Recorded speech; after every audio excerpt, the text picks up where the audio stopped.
कई बार जब मैं असेसमेंट के लिए बैठता हूँ और मैं पेरेंट्स से पूछता हूँ कि आपके बच्चे को इश्यूज क्या है, आप मुझसे मिल क्यों रहे हैं, जानते मेरे पास क्या जवाब आता है?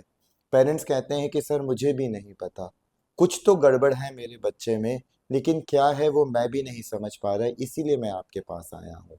वेल, ऐसा बहुत कॉमनली कई ऑक्यूपेशनल थेरेपिस्ट के साथ होता है। मैं आपको बता रहा हूँ कि अगर ऐसा कुछ है जहाँ पे आप एज अ पेरेंट बहुत कंफ्यूज हैं, भले ही आपका बच्चा ऑटिज्म स्पेक्ट्रम में है या फिर लर्निंग डिसेबिलिटी में है या फिर उसको कोई सेंसरी प्रोसेसिंग डिसऑर्डर या फिर वो डेवलपमेंटल डिलेड है, लेकिन वो काफ़ी हद तक रिकवर कर चुका है, आपको दिख रहा है कि वो बहुत डेवलप हो चुका है।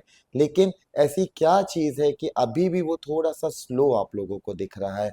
अभी भी आपको ये लगता है कि जब वो कोई भी काम करता है, कर तो लेता है, लेकिन वो पॉलिश्ड, वो स्पीड नहीं है।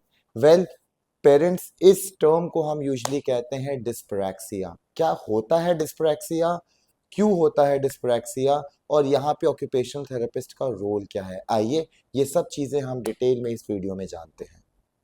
मुझे लगता है कि अगर डिस्प्रैक्सिया समझाना है तो सबसे बढ़िया है आपको एग्जाम्पल्स दे के समझाऊं। कई बार बच्चे स्ट्रगल करते हैं जब पेरेंट्स उनको बोलते हैं कि आप अपने शू लेस टाई कर लीजिए। उनको पता है कि शू लेस टाई करने के लिए मुझे लेसेस को फोल्ड करना है, एक दूसरे के ओवरलैप करके मुझे एक नॉट बनानी है, लेकिन वो फिर भी नहीं कर पाते हैं। या फिर कई बार जब हम बच्चों को बोलते हैं कि चलो आज हम बॉल को थ्रो करते हैं और आप टारगेट थ्रो करके उस बॉटल को गिराओ या फिर किसी टारगेट में उस बॉल को थ्रो करो, बच्चे को पता होता है कि उसे क्या एक्सपेक्ट किया जा रहा है, लेकिन वो फिर भी उस काम को नहीं कर पाता। वेल, अगर बच्चे के साथ ये प्रॉब्लम है कि उसको पता है कि उसको उससे क्या एक्सपेक्ट किया जा रहा है, वो उस काम को करता भी जा रहा है, लेकिन वो काम उसे सही तरीके से नहीं हो रहा, इस चीज को हम लोग कहते हैं डिस्प्रैक्सिया। अब बच्चे में डिस्प्रैक्सिया होता क्यों है, इससे पहले ना पेरेंट्स, मैं आप लोगों को बताना चाहूंगा,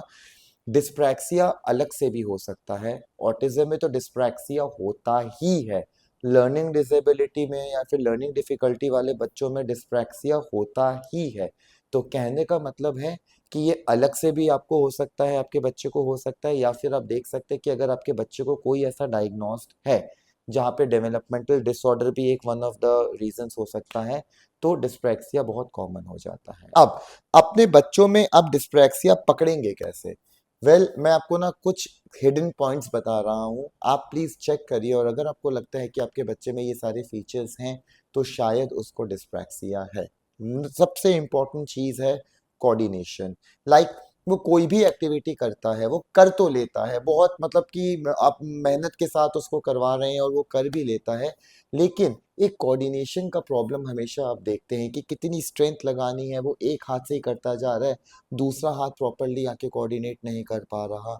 सो कोऑर्डिनेशन एक चीज़ है, अगर आपके बच्चे में कोई स्ट्रगल है ऐसा, तो शायद उसको डिस्प्रैक्सिया है। इसी तरीके से मसल टोन, अगर आपको लगता है कि आपका बच्चा काम सारा कर रहा है लेकिन वो भागते हुए बड़ा क्लमजी दिख रहा है, या वो बैठा है तो बड़ा क्लमजी दिख रहा है, इनफैक्ट जब आप उससे बात कर रहे हैं तो उसका जो फेशियल एक्सप्रेशन है वो उस लेवल का नहीं है जैसे कि एक नॉर्मल बच्चे का होता है, बिल्कुल एक मास्क शेप उसका फेस है। वो आपसे बात तो कर रहा है लेकिन बार बार अपनी आंखों को चुरा रहा है, वो आई कांटेक्ट आपको अच्छे से नहीं दे रहा। अगर ऐसे फीचर्स है तो हो सकता है कि वो डिस्प्रैक्सिया हो। थर्ड हो सकता है, अगर आपके बच्चे का बैलेंस पुअर है, वो एक बम्पी चाइल्ड है, या फिर जब आप उसको पार्क में लेके जाते हैं जहाँ पे उसको बैलेंस वाले इक्विपमेंट्स में जाना होता है, तो वो या फिर बहुत डरता है, या फिर उसका बैलेंस सिस्टम बहुत पुअर है, या फिर इनफैक्ट अगर वो कोई मंकी जिम जैसी चीज को क्रॉस कर रहा है जो कि 2 मिनट में हो जानी चाहिए, उसमें वो बहुत ज्यादा टाइम लगा रहा है। ऐसे फीचर्स हैं तो डेफिनेटली वो डिस्प्रैक्सिया हो सकता है। इसके साथ साथ ऐसे बच्चों के gross motor skills, gross motor skills का मतलब है जहाँ पे हमारी बड़ी मसल्स इन्वॉल्व होती हैं, रनिंग हो गया, थ्रोइंग हो गया, कोई भी स्पोर्ट्स एक्टिविटीज हो गई, या फिर फाइन मोटर स्किल्स जहाँ पे हम अपने फिंगर्स को बारीक काम के लिए यूज करते हैं, जैसे कि डे टू डे लाइफ में जो मैंने आपको बोला था, शू लेसिंग हो गई, बटनिंग हो गई, इनफैक्ट अपने फेस वॉश हो गया, या अपने आप को प्रॉपरली हाइजीन या फिर अपने आप को प्रिपेयर करना हो गया प्रॉपरली। तो आप देख सकते हैं कि इन सब चीज़ों में लैग है। तो अगर ये सारी चीज़ों में लैग है तो शायद आपके बच्चे को डिस्प्रैक्सिया, या फिर आप इसको डेवलपमेंटल कोऑर्डिनेशन डिसऑर्डर भी समझ सकते हैं। तो इसके ट्रीटमेंट बताने से पहले मैं आप लोगों को एक चीज़ अगेन रिपीट करना चाहूँगा यहाँ पे, डिस्प्रैक्सिया ऑटिज्म में बहुत ज़्यादा कॉमन है, डेवलपमेंटल डिसऑर्डर्स में कॉमन है, लर्निंग डिसेबिलिटी या डिफ़िकल्टी वाले बच्चों में कॉमन है, जिन बच्चों को सेंसरी प्रोसेसिंग की प्रॉब्लम है उनमें कॉमन है, और जिन जिन बच्चों में अगर जेनेटिक डिसऑर्डर्स है तो उनमें भी कॉमन है। तो आप समझिए कि ये जो डिस्प्रैक्सिया है ये कितना इम्पोर्टेंट आपके बच्चे के लिए है कि उसको ठीक करना ज़रूरी है, पहली बात। दूसरी बात ये है कि इसमें ऑक्यूपेशनल थेरेपिस्ट का रोल कहाँ पे आता है। मैंने ना अपनी प्रीवियस वीडियोस में सेंसरी सिस्टम को बहुत अच्छे से समझाया है। इनफैक्ट मुझे तो कईयों ने टैग दिया हुआ है कि सर आप सेंसरी के बिल्कुल मास्टर हैं और आपने बहुत अच्छे से समझाया है। लेकिन पेरेंट्स, आपने ना एक टर्म बहुत कॉमनली सुना होगा अगर आपका बच्चा इनमें से किसी चीज़ के साथ डायग्नोस्ड है, वो है सेंसरी इंटीग्रेशन थेरेपी। अब यहाँ पे ना आप लोग कंफ्यूज मत होना। जब मैं सेंसरी सिस्टम्स और उनकी सेंसिटिविटी की बात करता हूँ तो मैं बेसिकली बात कर रहा हूँ उनके हाइपर सेंसिटिविटी या हाइपो सेंसिटिविटी के ऊपर। वो एंटायरली डिफरेंट चीज़ है। आज मैं बात कर रहा हूँ जहाँ पे बच्चे को मोटर मूवमेंट्स में प्रॉब्लम होती है, जिसमें हम डिस्प्रैक्सिया कहते हैं। यहाँ पे भी ओटी का रोल या ऑक्यूपेशनल थेरेपिस्ट का रोल बहुत ज़्यादा इम्पोर्टेंट है। कितनी बार आपके साथ हुआ होगा कि आपके थेरेपिस्ट ने बोल दिया होगा सर अब आपके बच्चे को ओटी की ज़रूरत नहीं है, और आप हैरान हो जाते हैं, अरे भाई ऐसे कैसे हो सकता है, इतनी कमियां अभी भी उसके अंदर है और थेरेपिस्ट ने बोल दिया कि उसको ओटी की ज़रूरत नहीं है। प्रॉब्लम यहाँ पे ये आती है कि थेरेपिस्ट समझ नहीं पाता कि इस लेवल के बाद मैं आगे बढ़ूँ और उसको करवाऊँ क्या। तो यहाँ पे मैं ना एक टर्म यूज करना चाहूंगा पहली बार, या फिर मैं बोलूंगा कि इस टर्म को मैंने बहुत कम यूज किया अपने वीडियोस में, वो है सेंसरी इंटीग्रेशन थेरेपी। वेल आज मैं ना आपको सेंसरी इंटीग्रेशन थेरेपी का एक रियल एग्जांपल देके समझाऊंगा कि ये होती क्या है। अब आप इमेजिन करिए कि मैं आपके बच्चे को बोल रहा हूँ कि एक टारगेट दिया है कि आपको बॉल को थ्रो करके उस बॉटल को गिराना है। आप इमेजिन करिए, बच्चे को क्लियर कट चीज समझ आ गई कि उससे क्या एक्सपेक्ट किया जा रहा है। लेकिन द मोमेंट मैंने उसके हाथ में बॉल दी, वो थ्रो भी कर रहा है लेकिन उसको समझ ही नहीं आ रहा कि वो बॉटल गिरेगी कैसे। कभी वो बॉल बहुत दूर जा रही है, कभी वो बॉल बहुत पास आ रही है, लेकिन वो उस टारगेट को नहीं छू पा रही है। तो ये क्लियर कट बताएगा कि आपके बच्चे को डिस्प्रैक्सिया है जब हम सेंसरी इंटीग्रेशन थेरेपी की बात करते हैं। एक्चुअली मैं आपको ना एक बहुत अच्छे तरीके से समझाता हूँ। मैं आपके सामने बैठा हुआ हूँ, आप देख सकते हैं मैं कितना स्टेबल बैठा हूँ। ये मैं इसलिए बैठा हूँ बिकॉज जो मेरा प्रोप्रियोसेप्टिव सिस्टम है वो बहुत अलर्ट स्टेट में है। मैं कैमरा की तरफ थ्रू आउट देखता जा रहा हूँ, तो मेरा विजुअल सिस्टम एक बहुत स्टेबल वे से चल रहा है। जो मैं बोल रहा हूँ मैं उसको सुन रहा हूँ, प्लस मेरा ब्रेन उस चीज को प्रोसेस भी कर पा रहा है।